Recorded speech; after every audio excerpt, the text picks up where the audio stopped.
Can you believe we started Interview Boss in 2021? Not really. It's insane. That's a lot of episodes and a lot of hours of talking. Oh my gosh, it is. And if you're scrolling through all of our episodes, you might scroll straight past something that you really, really needed. Yes, we're always getting messages from people asking us to do an episode on something, and I'm like, we already have. So we've put together playlists to help you find the episodes that are exactly what you need, suited to your situation. They're all categorized. If you're applying for jobs, we have episodes about resumes, cover letters, job ads. If you've been offered your dream job, we have episodes on resigning, exit interviews, and how to impress at your new company. And we even have a very special playlist that's very popular for if you have an interview coming up immediately and you need just our most recommended hard-hitting episodes between now and then. For all our last-minute listeners.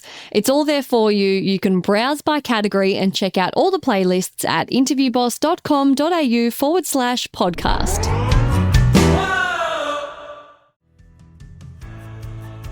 Actually forgive yourself. That's okay. I forgive you. Move on. That's okay. We did our best. Lovely. That's right. Yeah. What are we going to take out of it? And then we move on.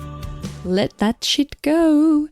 Hey everyone, and welcome back to Interview Boss. My name's Emma. I'm a radio journalist who's teamed up with my sister to give you advice, inspiration, and support when you're looking for a new job. Sarah is a HR and recruitment professional, and together we're excited to give you guys all the tips, tricks, and behind-the-scenes knowledge to help you in your career. Hey Em, and welcome back everyone. Em, who are we shouting out this week? Big shout out goes to Tim. He says, hello from Colorado, USA. I'm really enjoying your podcast and the great tips you've been giving out like candy. I was wondering if you had any advice on how to learn about what you did wrong in an interview if you bomb one, or as in my case, bomb several, or even just some advice on how to bounce back if you interview for a promotion that ultimately goes to someone else in your organization. Oh, Tim. I love that we do shout outs for people, you don't have to have landed a job. In this case, Tim is hanging in there and he's asking for advice on how to get better. And we're shouting that out. Yeah. And we're dedicating a whole episode, which is why we've shouted him out in this one, to the question that he's asked. We're talking about bombing an interview. If you are stuck like Tim and you've gotten some feedback and you just don't know how to improve your interviews, I do one-on-one interview coaching to help you prep for your next one. You can find out all about them at www.interviewboss.com.au/coaching. And if you want to be like Tim and get your question answered with the whole podcast episode, reach out to us about your situation on DM, email, pigeon, whatever.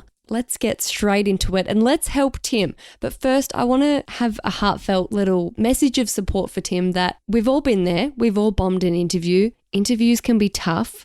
I hope that you're being kind to yourself because I do feel like this message is a bit self-deprecating. It sounds a bit like he's beating himself up. You may not have even bombed it, Tim. This is what I came here to say. I wanted to say you may not have even done anything wrong and we're going to help you unpack that.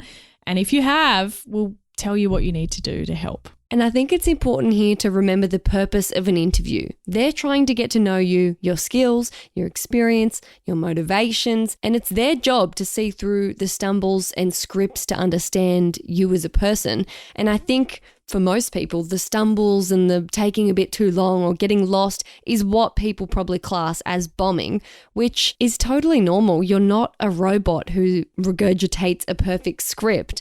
And as Sarah has enlightened us about, the people who do recite, really buzzwordy, jargony scripts, interviewers see right through that and they're like, what have you even told me? It's their job to see through you. I bet so many times you're sitting in the chair and you're like, come on, get it out. Like, you can do it. Like, yes. Don't be so nervous. Like, you're doing great. That's probably your internal monologue. And I'll ask them to clarify if they've missed the point of a question or something. Totally. When you're sitting on that other side of the interview, I think everything becomes a little bit clearer in what we're actually trying to do. The organisation wants to hire someone, so it's in their best interest to get to know you as best as they can. They know that interviews are weird and they're not really a great predictor of how well you're going to do at the job, but they're the best thing we've got because there's not really any other good alternative to work out whether you can do something or not. So it's our job as interviewers to ask you the right questions, to see through the stumbles and the nerves, and to find out what you've actually done before get to know you and work out if that's a fit for what we need. And also important to distinguish here between what is bombing and what's not, because it's important to note that you can nail the interview and not get the job. And on the flip side, you can be fully qualified for the job and not get it. Yes. And I think in Tim's question, I feel like he's saying how to learn about what you did if you bomb one. I think most people know when they walk out of an interview, oh, I really screwed that up. I've bombed it. And it sounds like Tim may not have thought that, but maybe he didn't get the job. And so he thinks because I didn't get the job, that must have mean that I bombed the interview. And that doesn't have to be the case. You can nail the interview, do nothing wrong, answer everything really well, and still you're not the right fit for that organization, or they've decided to go with someone else.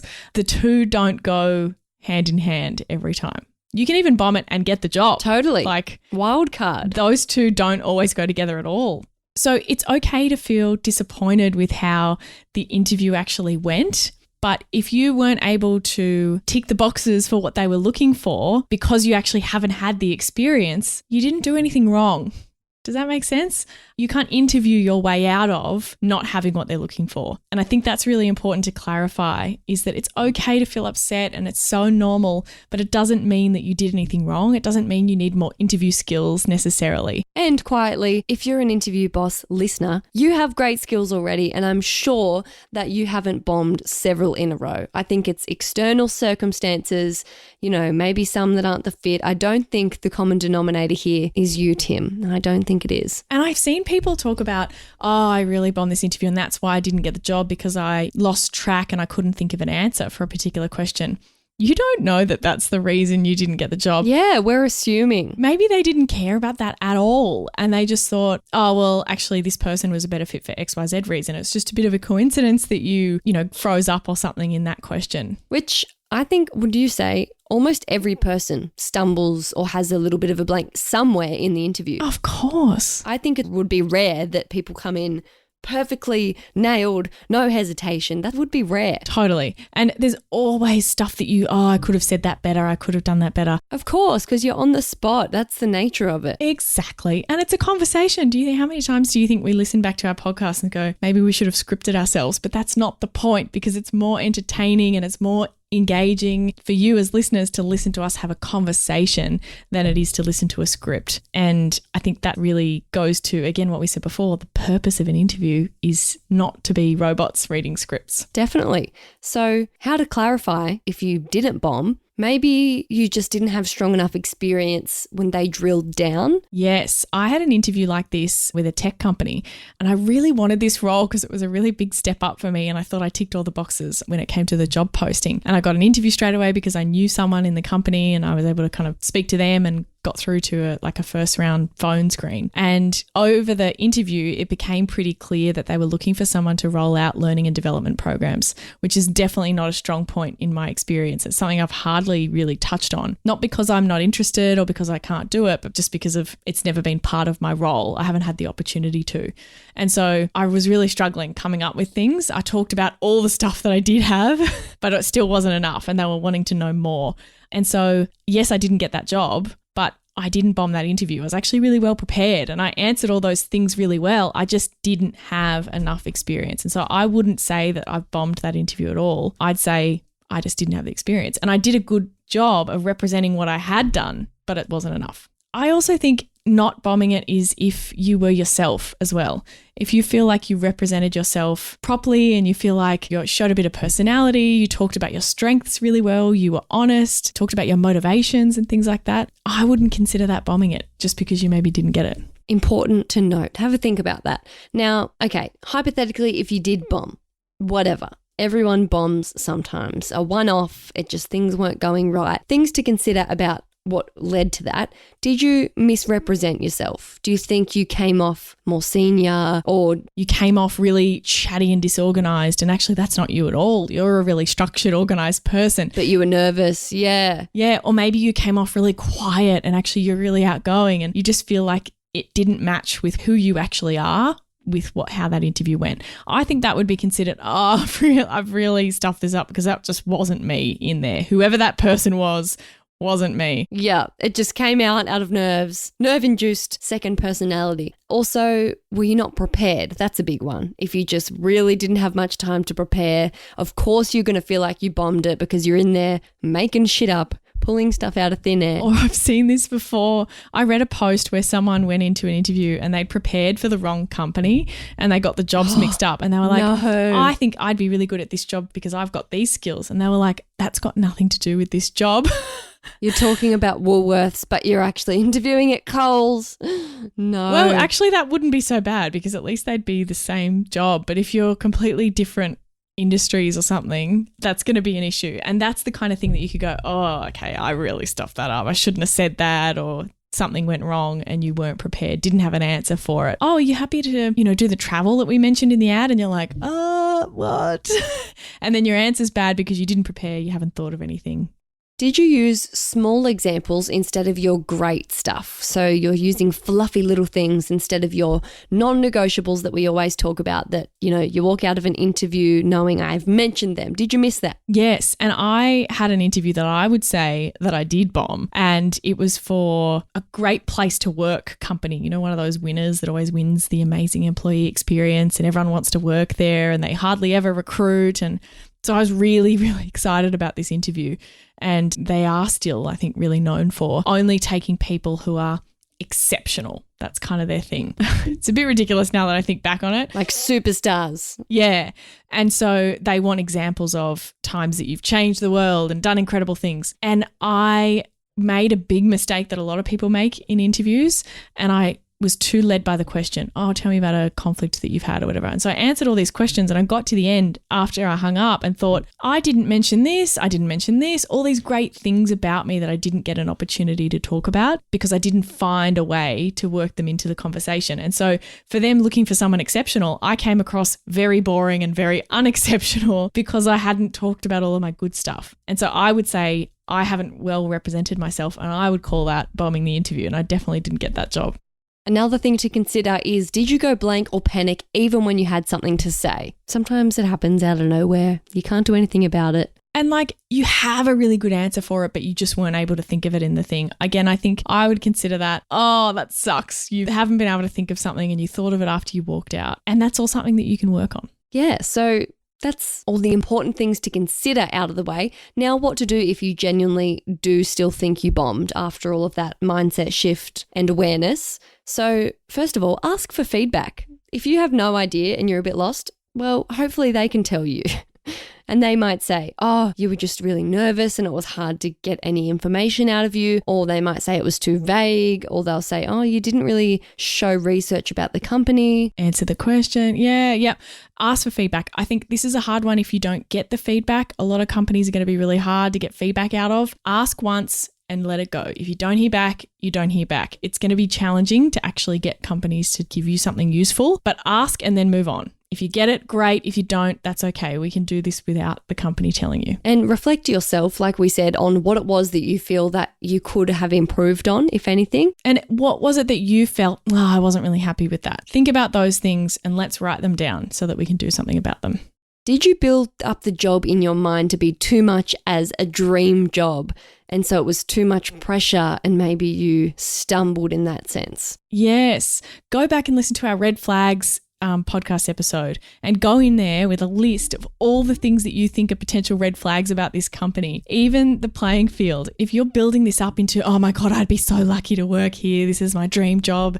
Imposter syndrome's kicking in. That's going to make it so much harder for you to perform. So maybe there's something that you can change for next time in not building it up so much. And remind yourself that you did the best you could in the circumstances. Maybe if you weren't prepared enough, it was because shit hit the fan that week and you just did well to honestly show up on time and do the interview. Maybe other factors, you were really prepared and you just couldn't help that you were really anxious that day. You did the best you could. This is going to sound really weird, but actually say to yourself, and I do this, I forgive you. Yeah, I like that. It might sound really weird, but actually say it and actually forgive yourself. That's okay. I forgive you. Move on. That's okay. We did our best. Lovely. That's right. Yeah. What are we going to take out of it? And then we move on. Let that shit go. Hey job hunters, big news. Our all new course, Interview Academy, is live and ready to transform your interview game. It's all the strategies from Sarah's one-on-one coaching, but without the limited time slots. Yep, it takes you step by step through crafting your career story, coming up with your awesome best bits, and all the practice you need. And guess what? It's at a special launch price, never to be seen again. Get more information at interviewboss.com.au/interview-academy. It's linked in the show notes below. So now we break it down into some scenarios. So it depends a little bit what you do next as to what parts actually went wrong. And if there were questions that you didn't answer well and that was the issue, you could contact them with a better example. Now, how would this actually look? Do you literally just call them up and be like, hey, I interviewed on Friday and I'm just really kicking myself that I didn't give this example, and I know this might sound pushy, but can I just let you guys know what my really good example would be, because I'm really passionate for the job and I just want to fully be heard. You can. I probably wouldn't call them up.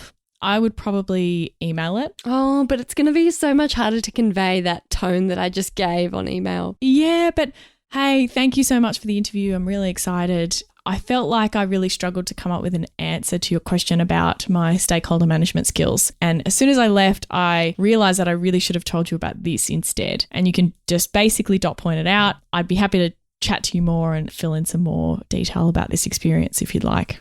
Kind regards. And let's just humor this. Best scenario, maybe you were like their number 2 and they really liked you, but like, yeah, that was a lacking question. And so they'll get this and be like, I'm going to call her back. And maybe they hear you out. Maybe something comes of it. Maybe it doesn't, but at least they have all the information about you. Worst case, they never do anything about it and it's just you don't get the job, but you'll feel better because you let them know. Yeah, exactly. And I actually have a great success story with this one. I was speaking to a woman for a role that was in a predominantly male-dominated industry, and she didn't tick a lot of the boxes of having the actual experience, but I was working for the kind of company that was going to be happy if she had the right attitude. And one of the key things that we wanted was customer service.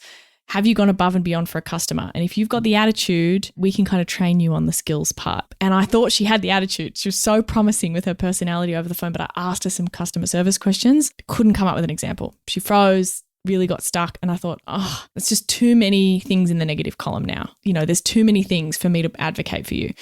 She called me back like an hour later or something. I was like, I was just talking to my mum, and I said how frustrated I was. I couldn't think of something, and she prompted my memory, and I thought of all these examples. So I want to tell you this one. That always happens though. Yeah, it does. You go and tell someone. I did that to our other sister Annie once after a university interview. I was like, they asked about time management or something. And I was like, I just went blank. She's like, Emma, schedules, calendars, lists. And I'm like, oh my God, all these things, where were they?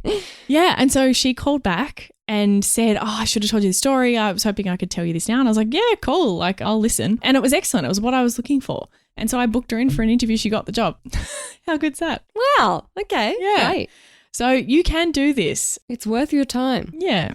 Also, if there were questions you got stuck on, write them down while they're fresh in your mind. If the interviews just happened, write them down so that you can work on those later and nut that out. Yes. And look, I think the chances are of you getting the same exact tough question the next time, they're pretty low, right? Because sometimes it's like a pretty specific one. But at least you'll feel going into the next one, well, I know I'm not going to be stumped by that one twice. Yeah, that's one less tricky question that they can get. And map out how you would answer it differently or better next time, and practice. Just, get in the mirror, role play with someone. So that's if there were questions that you didn't answer well. Now, if there was experience that you weren't strong enough in, work out if that's likely to continue to come up. If you're going for IT jobs and you don't know how to do Excel, that's probably going to keep coming up. So evaluate. But it was also like this example I mentioned with the learning and development programs. Was this going to continue to be an issue in other jobs? Maybe, but also maybe not. There's a lot of jobs that don't have a huge focus on that. So it was a gap that I did decide at that point. It is a big weakness. I haven't done enough of this in my career. It's something that I want to cover off a bit more. But equally, I knew that I probably didn't have to address it straight away. There were probably going to be other jobs that I could do. Or is it a flexible thing that companies are usually like, oh, it's great if you have it, but it's no stress if you don't. And if so, proceed and don't worry. But again, yeah, like you said, if you're going for roles and they all want Excel and you don't have Excel and you're not strong enough in it, upskill. Let's do something about that. Book in for a course. Yeah, absolutely. Make a plan to bridge that gap. Can you do more of that in your current role? Can you ask your boss to be involved with some of that? Could I have reached out in my current role if I was planning on staying to say, hey, I'd love to run a training program. Can I do that? And in 3 months' time, you could have done that thing that they're looking for. Is there a stepping stone role that you could do in between your current one and the one you want to get you that experience so that you can do one job in between? Or are there other roles that just won't have as much experience that don't need Excel, for example? Now, if it was internal, we're referring back to Tim's scenario here. We've covered how to recover from bombing or reevaluating if you've even bombed in the first place. But his last prong of the question was how to cope if you interview for a promotion that goes to someone else. So if it's an internal thing that you've gone for and you've got knocked back, the good and the bad news is that decision is formed not just on the interview. This is good in the sense that if you think you bombed the interview, well, that isn't ultimately what cost you the entire thing.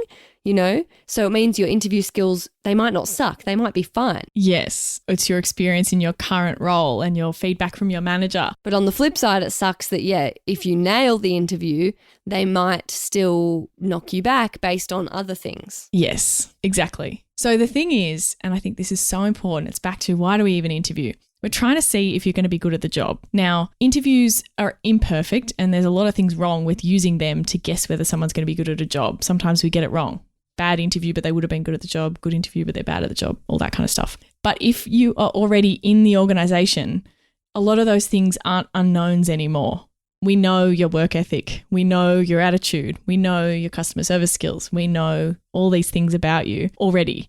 So the interview adds some things about what's your motivation for applying for the next level, all that kind of thing. Depends on the organization. If it's a whole different team and a whole different wing and they don't even know you, I still think they're going to be looking at your last performance review, all that stuff. You're going to be talking to your manager. So it's good and it's bad.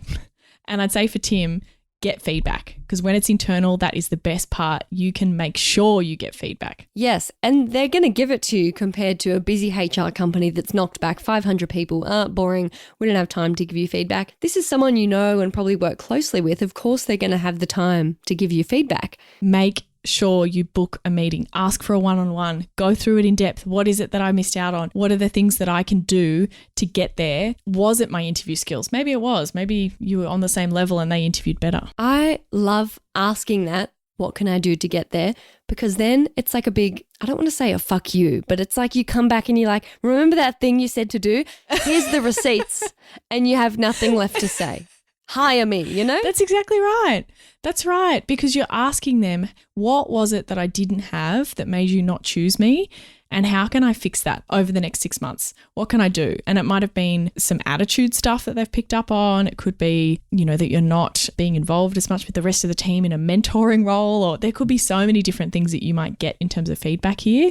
It could just be that you need a bit more experience, but ask them for a plan. What can I do in the next 6 months to make sure that the next time this role comes up or a similar role at a similar level, that I do succeed? And to sum it up, Tim, you're doing great, and I really don't think that you've bombed several interviews in a row. I think it's a mix of all the things we've just talked about, a bit of bad luck, a bit of not the right fit, maybe different experience. Someone just had a bit more edge. You're not bombing. Your interview skills are great, and we know that because you're a listener of this podcast. You care, and one day soon your effort will be rewarded, and we hope this episode's helped give you some clarity and some advice, and hang in there. And our very last note of what to do if you feel like you've been bombing, after you've done all these things that we suggest, move on. Move on. It happens. It happens. And there's only so much you can do about it. I actually don't want you to focus too much on one bad interview. If you let that change your whole approach just because you didn't get the job, you could be barking up the wrong tree. I've seen people get told feedback that they need to be more XYZ, and then they turn into this whole different person. They commit so much, they become XYZ. Yeah, and then they don't get the next job because they're too XYZ. Like, just take from it what you can take from it, implement anything you need to implement, and then move on. There will be more jobs, there will be more interviews, and you will get it. You will have your time. Thanks so much. We'll be back in your ears next week. Thanks so much for listening to Interview Boss. If you like hearing the sound of our voices, hit that follow button in Apple or Spotify, or better yet, tell someone else about the show. That's how we can hit the charts so we can help even more people. For more advice, inspiration, and a supportive community, check us out on Instagram at Interview Boss.